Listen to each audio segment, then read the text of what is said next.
All right. So we're still talking about estimation. We'll try to wrap this up in this class.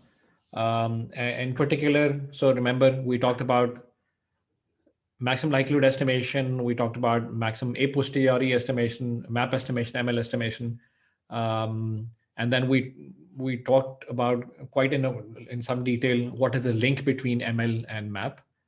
And then we said that there's a third type of estimation, which is the MMSE estimation, the minimum mean squared error estimation. Okay. And what that relies on is, first of all, forming the error variable. So if y hat is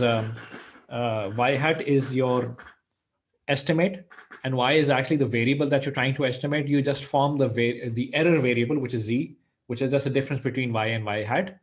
And the MMSE estimator tries to find that y hat, which minimizes the second norm or the second moment of the error variable, right? So in other words, it tries to minimize expected value of z squared.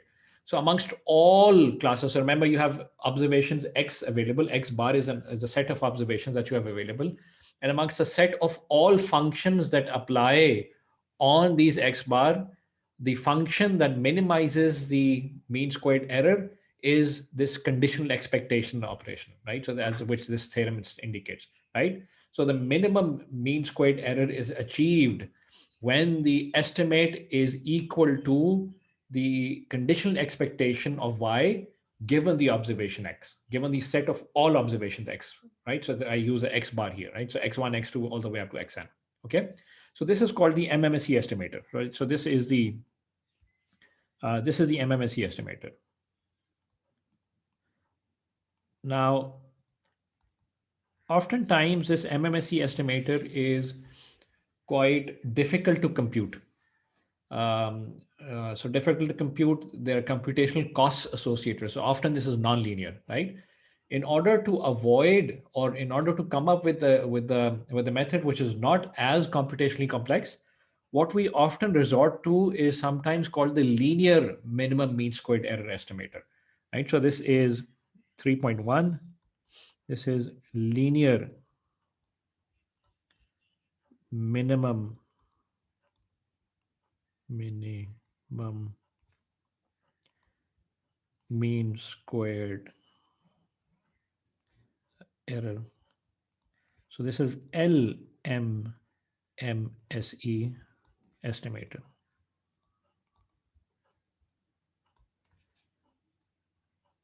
All right, and the only difference of the linear minimum mean squared error estimator as opposed to the minimum mean squared error estimator is that the LMMSE estimator assumes the function or the estimator to be of a linear form. Okay, so we say that the y hat LMMSE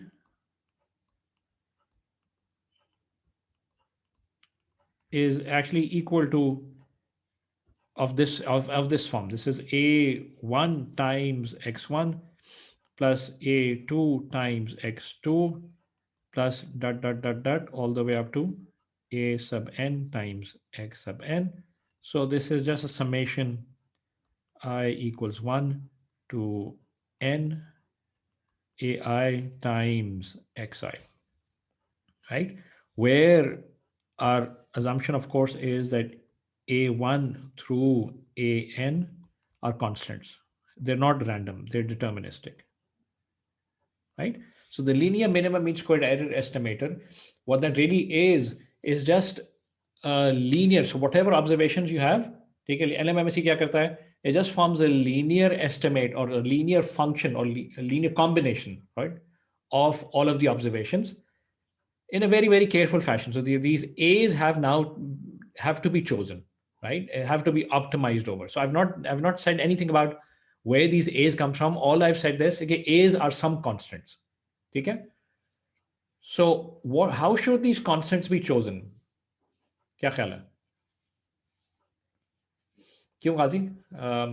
How do you think these constants should be chosen? If it's the linear minimum mean squared error estimator, how should these constants be chosen?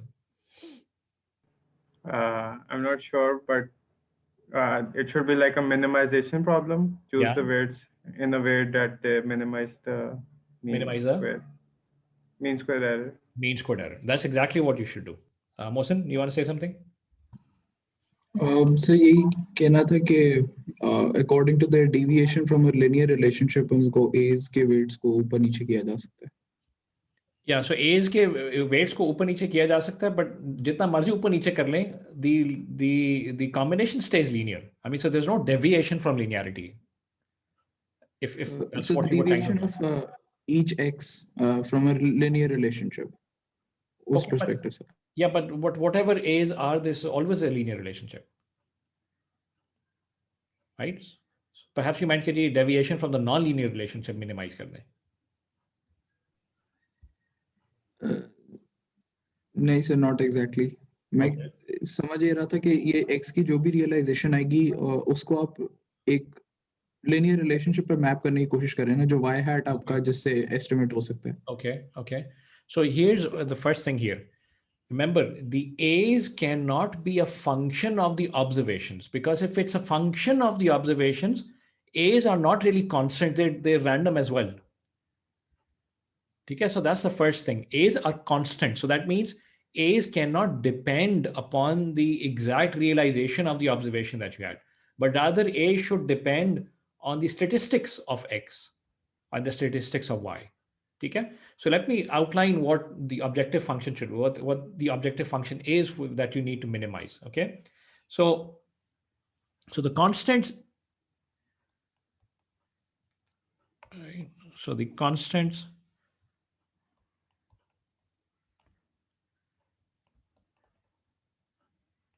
A1, A2, all the way up to AN should be chosen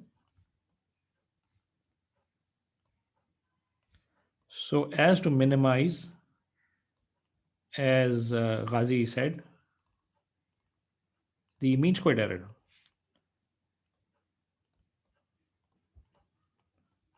Right?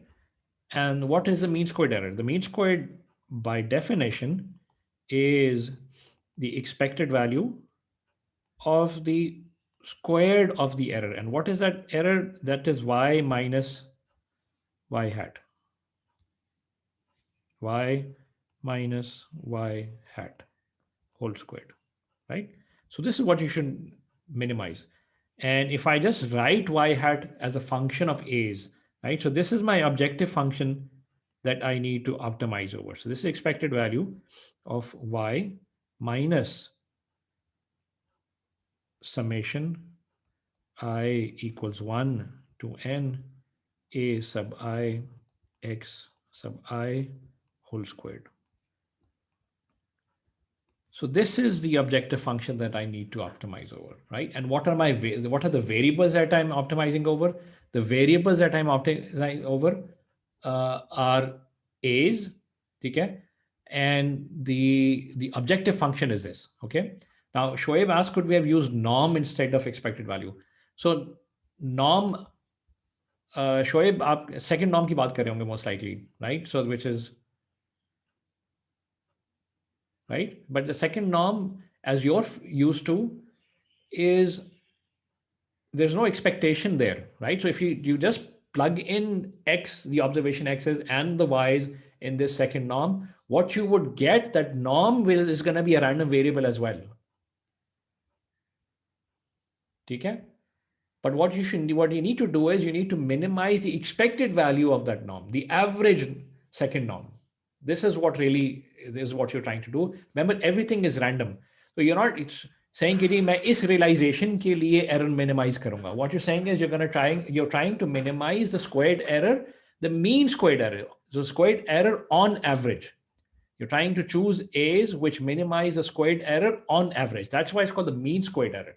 That's why it's called the minimum mean squared error estimator. Okay? Shoaib, does that answer your question? Yes, sir. Okay? So the L2 norm that you're familiar with as far as linear algebra is concerned, uske hisab se, no, we're not optimizing over the L2 norm. But linear algebra, remember, I think I made a hint to this, is much more general. Or usme L2 norm is not just a norm that you're used to. L2 norms are very, very general. और उस L2 norm की definition में ये चीज़ भी आ जाती है. So expectation is part of that, can be a part of that. ठीक है. बहरहाल, ignoring all of that, this is the optimization, this is the objective function at hand. So I need to optimize this MSE with respect to A's. What do I do? What do I do? Mohsin? Sir एक optimisation function बना लें इसका. तो optimization function बना हुआ है. This is the objective function. So this is the objective sir आप function. उसका ग्रेडियंट लेके जीरो से इक्वेट कर देंगे तो आप सैडल पॉइंट इवैल्यूएट कर So सकते this हैं is the objective function that needs to be optimized over what?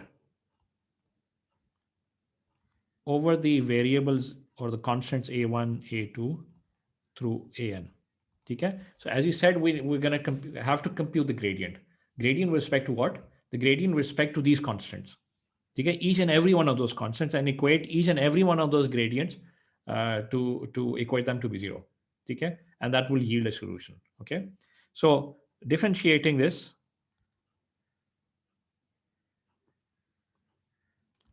the objective function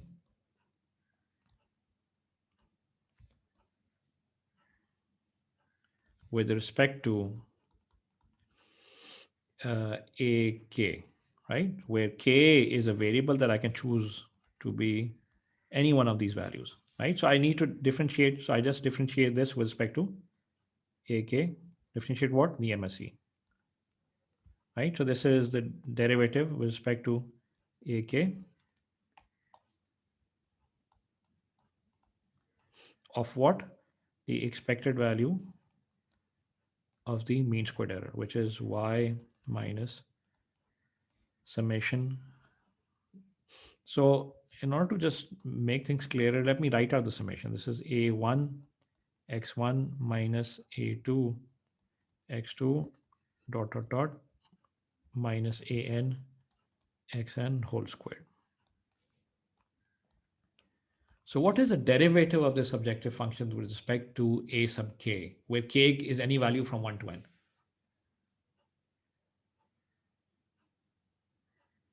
So what do you think, Isha? So what is this derivative equal to?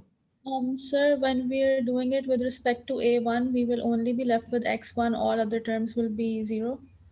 And when we're doing it with respect to a2, we'd only be left with x2. All others will be 0. So When you say all others will be 0, what do you mean by that?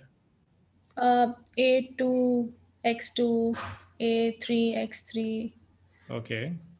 So, There's a right. We also have a square on top. So, Yeah, there's a right, it square. will be different.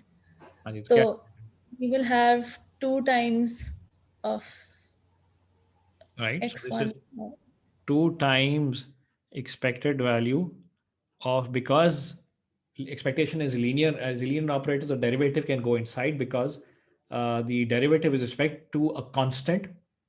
Okay, which and the expectation does not apply on that constant. Okay, so I can differentiate that. I can take the derivative inside the expectation. Okay, so this is 2 times expected value of y minus a1 x1 minus a2 x2 all the way up to an xn. ठीक है? And then I'm using the chain rule here. Mohsin, आपने भी हाथ खड़ा किया था. What's next?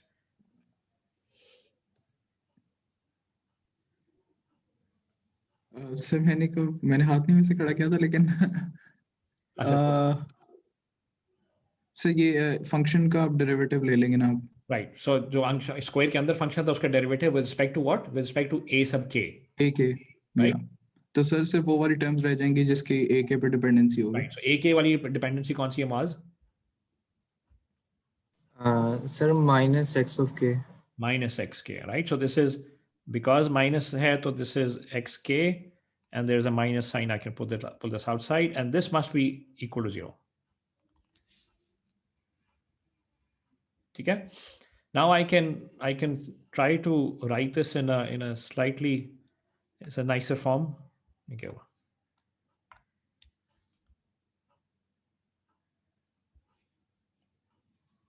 Hold on.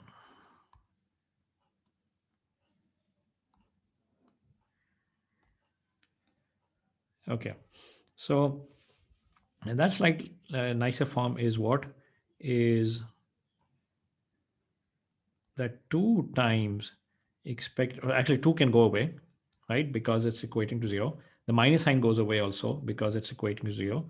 And what I have is that the expected value of y minus, and then let me put the summation back. This is I equals 1 to n ai times xi times xk. This must be equal to 0, right? For all k equals 1 to all the way up to n. So there are how many such equations? There are actually 9 gradients that you compute, and each and every one of those gradients should be equated to 0. So there are there are n such gradients, and all of those n gradients must be equated to 0. So there are n equations in total that you need to resolve, right, or need to solve. Okay, now solution इसका निकालने के लिए I would now go towards a matrix representation, because that's going to make my life a lot easier, right? So you need to solve simultaneous equations. The easiest way to do that, or the easiest way to formulate that very, very compactly, is through the use of matrix notation. Okay. Now, in order to use matrix notation, what I'm going to define this is, first of all, there's a definition of x that we know of already, right? Which is x is x1, x2, all the way up to xn transpose, right? So this is a column vector of random observations, random x. Okay, let me define this notation as well. A bar is a1, a2, all the way up to an, and this by definition or by convention is also a column vector, right?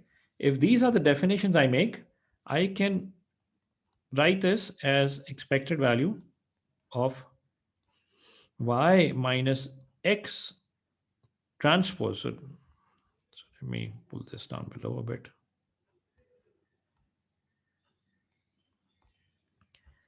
X transpose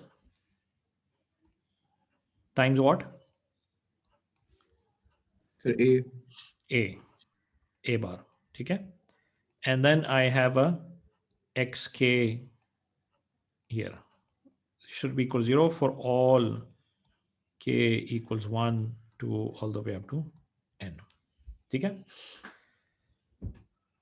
So there are n equations. How do I further simplify this, or further ease my solution by going into a matrix notation, vector notation, if you will? तो इसमें n equations को एक vector equation से लिख सकता हूं?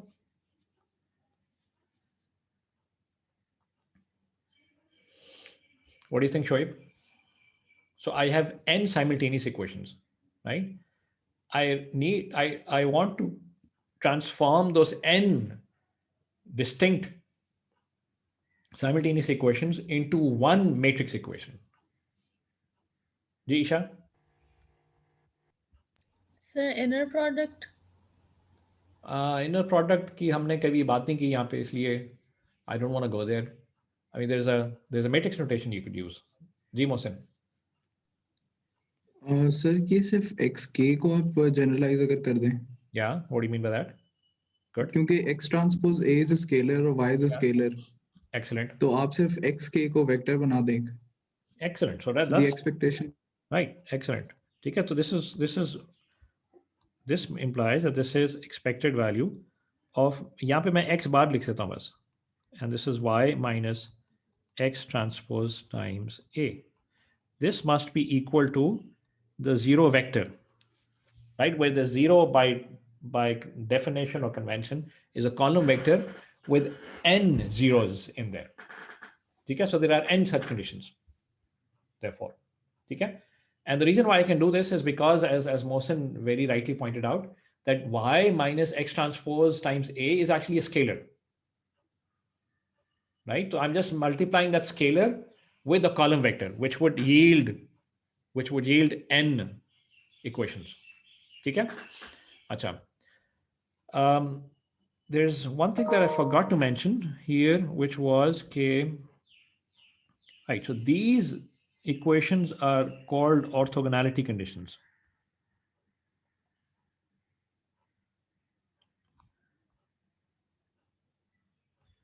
Why are they called orthogonality conditions? They're called orthogonality conditions because which says कि जी error must be orthogonal to observations. That's why they're called orthogonality conditions. Okay? And this may be familiar to those of you, or you may have seen this in somewhat, for those of you who are familiar with least squares problems, right? This is exactly a similar approach, except that we have an expectation inside. Otherwise, the least square problem and this problem are very, very similar. Okay? I saw a hand, Mekhan Huzaifa tha. Yes, sir. So I just wanted to confirm one thing. In the last statement, you moved x bar to the left side. So that doesn't matter, right? Because it's being multiplied. Yeah, it doesn't matter. It doesn't matter if I have it on the left side or the right hand side. The reason why I have it on the left hand side is because of what I'm going to do next. Oh, ठीक है, उससे थोड़ी सी आसानी ज़्यादा हो जाती है मुझे, but otherwise there's no problem.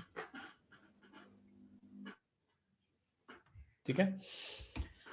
अच्छा, so these are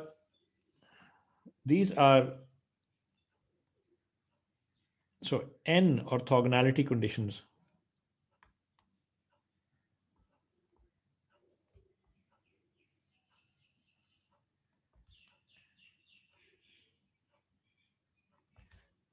All of them put together, right? So in a nice compact vector form, right?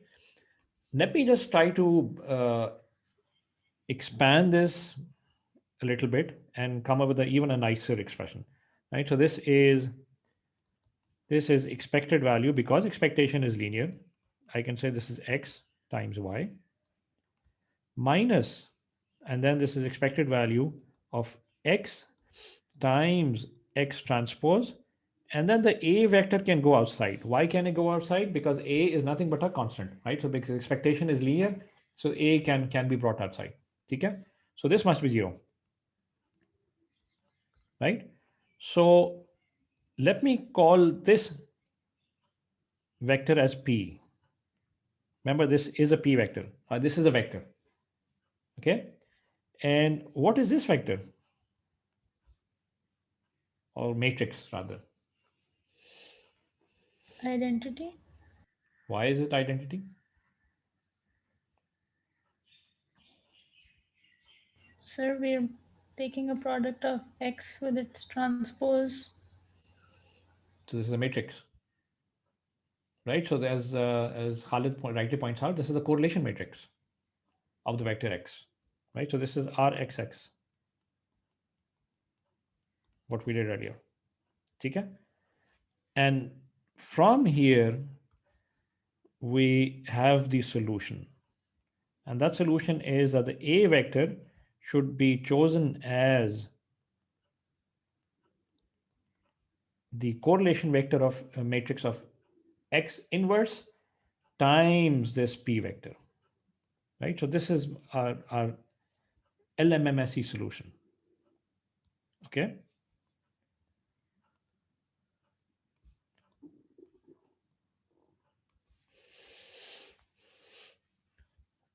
How many of you are familiar with the least squares problem, by the way?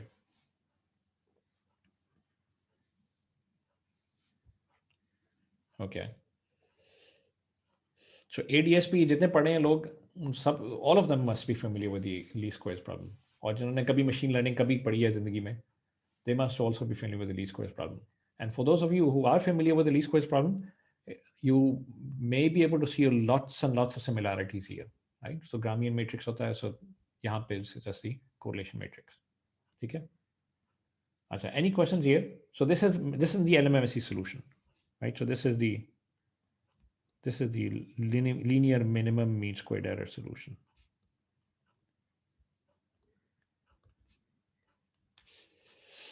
Does the inverse exist, by the way? I mean, for this solution to hold, the inverse must exist, by the way, right? So does the inverse exist? Can we say something about the inverse?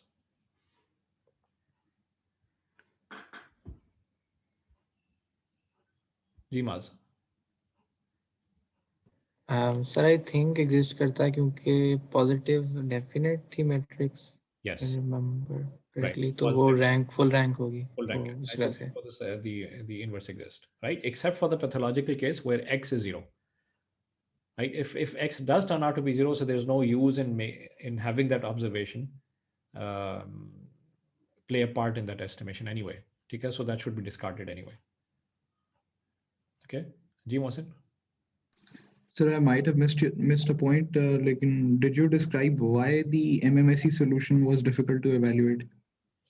So MMSE solution in general is difficult to evaluate because that would require evaluating that conditional expectation.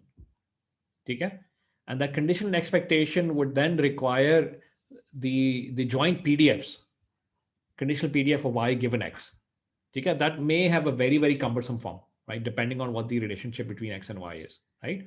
On the other hand, this linear minimum mean squared LMMSE estimator, first of all, the estimator itself is very easy to implement because it's just a linear operator. Okay? It's just some multiplications and some additions. There's no squaring, there are no nonlinear terms. Okay, and moreover, you can evaluate A, right? And that A can be evaluated through the relationship that I showed you. Granted, Kitty, there's an inverse operation here. They can inverse, they're efficient methods of evaluating inverse of the correlation matrices.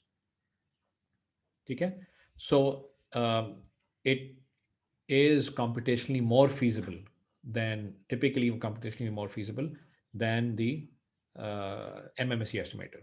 Now, is the MMSE estimator better than linear minimum squared error, or LMMS? Can LMMSE estimator be better than MMSE estimator? Q Mohsin, what do you think? Sir, I think there's a loss of generality in LMMSE, Exactly. so it might be weaker than MMSE. Exactly, right? So there's a cost that you may pay, and that's cost in terms of the performance. And performance with what as a metric? Performance with the mean squared error as a metric. So LMMSE estimator will in general yield a higher mean squared error than an MMSE estimator. Okay, in general. There are exceptions though. Gaussians are exceptions. Gaussian, it turns out, and I don't want to go into that detail because we don't have time. Gaussian distributions ke liye, the MMSE estimator turns out to be the LMMSE estimator as well. They're the same. Okay? All right. So any questions here before I conclude this chapter with an engineering application?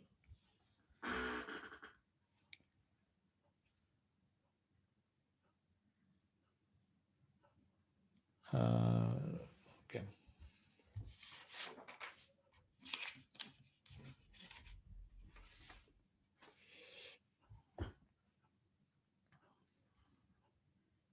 So this is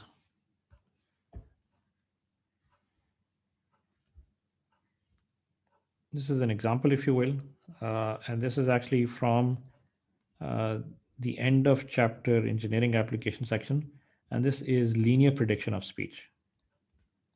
So how we use these ideas in practical speech codecs, right?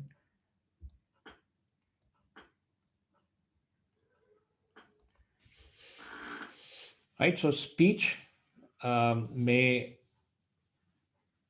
here's the formulation, if you will, right? So let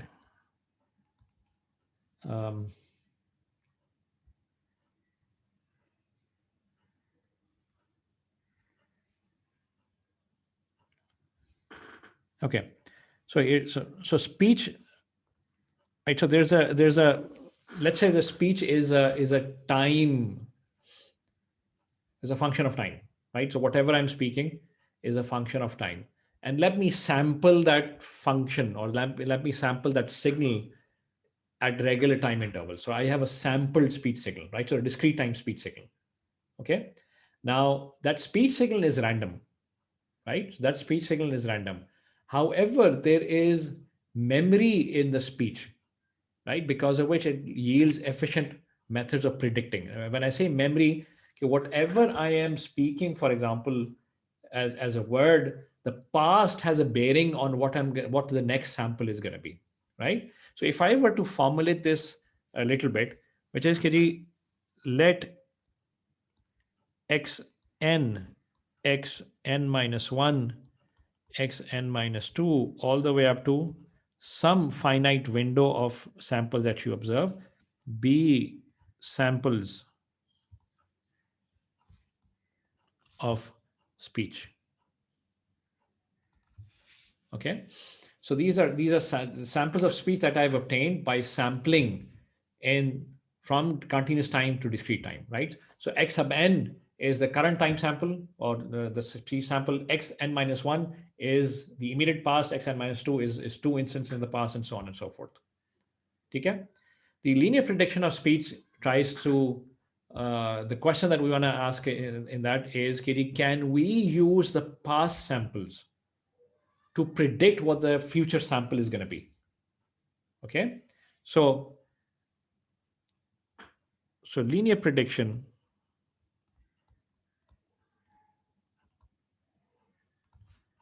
of speech, or for that matter any signal, this could be any signal, but it's very, very commonly applied to speech signals, tries to estimate or predict xn from the past samples.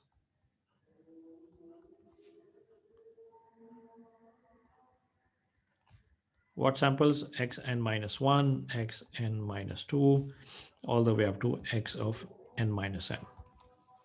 Okay, so in other words, what the prediction problem tries to do is, prediction problem tries to form and estimate x hat of n, which is just equal to a sub I x of n minus I, where this goes from I equals 1 to m.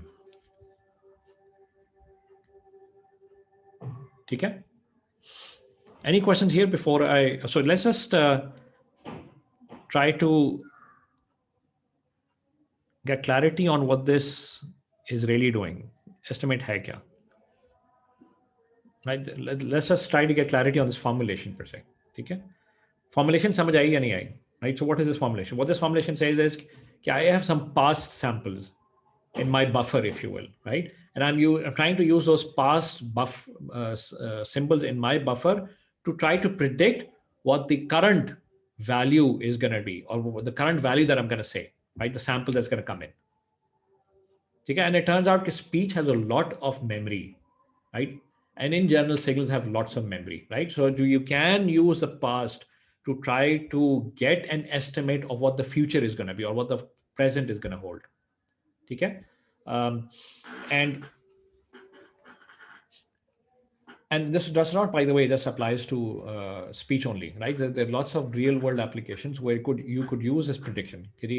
Past ki weather patterns ko use karke, can you try to predict what the weather tomorrow is going to be, the temperature tomorrow is going to be, right? Can we use something like that? So is lots and lots of application that this idea applies to. We're only looking at an application that involves the speech signal. Okay? Now, the only difference of this from what we've done up above is the fact that जी हमारे पास जो observations हैं वो भी एक x से ही निकली हुई हैं, और जो predict करने की कोशिश करें वो भी x से ही निकली हुई हैं, except that there's the indices that have changed, right? But the ideas remain very, very similar, or exactly similar, if you will. Okay, so इसका फायदा क्या होगा, by the way, right? If I am able to predict x and hat, do you have any idea उसका फायदा क्या है in practical applications? Any clue? Any guesses? Ji Mohsin, sir सिर्फ ये स्पीच के टर्म्स में बात करेंगे जनरली? चलिए स्पीच की बात, अभी स्पीच में और बात करते हैं. सर एको कैंसलेशन के अंदर आप कर सकते हैं. ओके, उससे फायदा क्या होगा हमें? एको के बगैर आप स्पीच को रिकॉर्ड कर सकते हैं, या आप स्पीच को प्रोजेक्ट कर सकते हैं स्पीकर्स में. ये real world application. Right, so that sounds an interesting application वैसे, लेकिन I am going towards something else. Therefore I say speech generation. So that's a good idea as well. Speech generation के लिए भी आप इस्तेमाल करना चाहें तो कर सकते हैं कि actually if they're missing samples, so you can use the past samples to try to अगर कोई if there's some loss, right, loss in the current sample, you can use the past to try to predict what the missing value is going to be. So that's one application, of course. Shoaib, you say bandwidth reduction. What do you mean by that? So अगर हमारे पास बीच में samples missing हैं, we can use the past samples to fill in the gaps. Okay, good. Right. So that's sort of compression, if you will. KG, I may not have to send all of those samples anyway. Okay, maybe I can, when I'm transmitting this speech signal, मैं बीच में से samples skip करना शुरू कर देता हूँ. ठीक है, because knowing the fact कि जी past samples को use करके I can perhaps have an accurate generation of the missing values. ठीक है, so that's all of these are good ideas, right? And all of these are valid, right? One other application that I do want to mention here is with respect to coding of speech, right? Speech, which is used in speech cortex and which is actually called something called linear predictive coding. Okay, so what that entails is, okay, if I have a sequence of, so if I have a sequence of speech samples that come in, okay, I use all of that sequence to predict, right? So there's a buffer in here in this box, okay, which takes up all of the sample, stores all the sample xn, uska past, फिर और past, whatever that window is, and uses all of that past to try to predict xn hat, right? So then what I do is I take the difference of them, right? So this is minus here and this is plus here, right? So this is the error.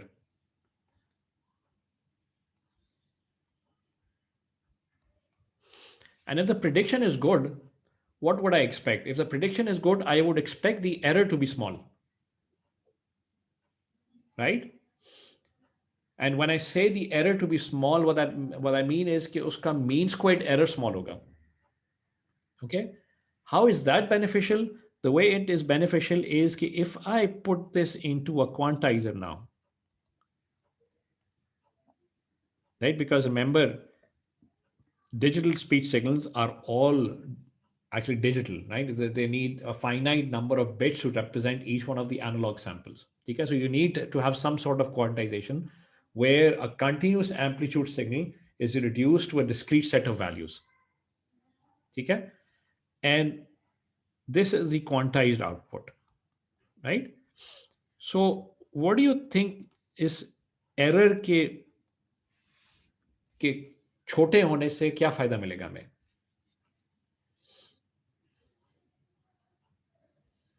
Any ideas?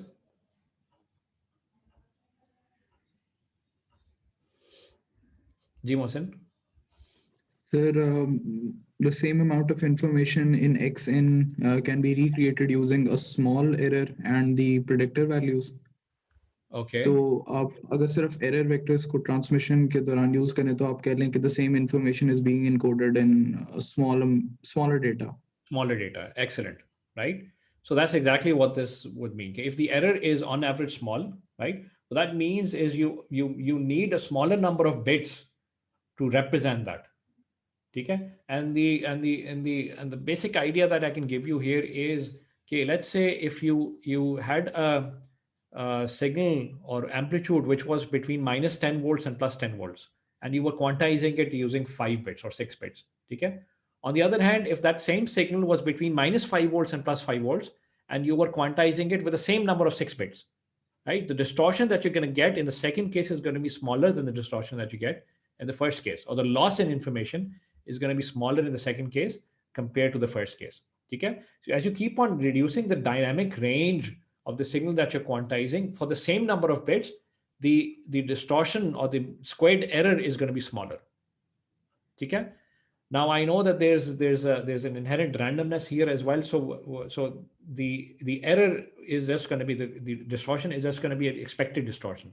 And without going into a lot of details, all I can say here is if the error on average is small, right? Using the same number of bits, the distortion on average is going to be smaller as well, right? So that's an advantage that you get. Or put it differently, we can also say, okay, for the same amount of distortion, I could have used a smaller number of bits, okay, and which leads to more compression, right? So I would have less amount of data to transmit, and that's the idea that's actually used in speech codecs or speech compressions.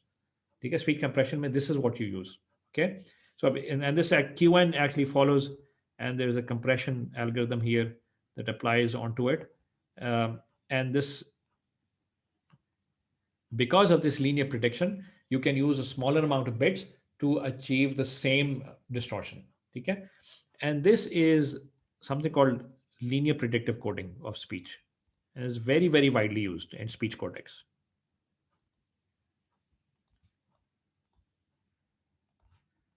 And the underlying ideas are what we discussed above, right? The linear minimum mean squared error, right? So these A's that you would have to design inside your codec would actually be, which would utilize these MMSE ideas, LMMSE ideas, as we're going to see in a bit. Okay. And actually, there's a इसको कहते हैं differential. So this is linear predictive coding of speech, and this entire framework from end to end is differential. It's called differential PCM,